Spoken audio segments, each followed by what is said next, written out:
So let's continue with the good news just for a second. Let me read some then and now for St. Louis Public Schools.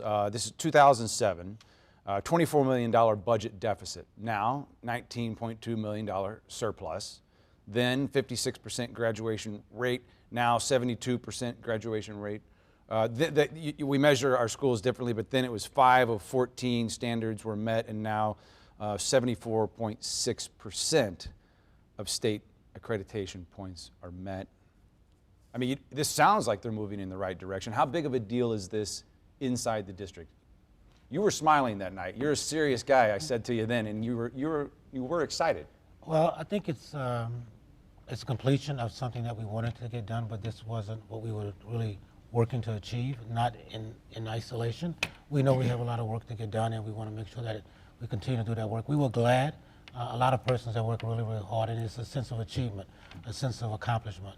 But we really realized we, on first and second base, we still have a lot to go. Something some people thought you wouldn't be able to do?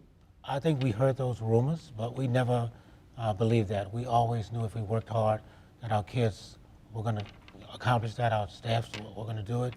We worked really hard for this to happen, and we know that, again, the undertone is that we have a lot more work to get done. We know that we've taken 5 days to celebrate, but we've moved on from that point in time. That was it, 5 days? 5 days and it's over with. We know we still have work to get done. I was surprised, Kristen, you probably knew this already, but I was surprised to see Dr. Danforth there. I didn't realize the role, and I think people who'd followed this from the beginning knew this, but also other civic business leaders were there. Can you kind of give me the short version of the role they played, and are they going to stick with you, and how important was that involvement? I think the community has wanted this kind of improvement, this kind of success for St. Louis Public Schools forever.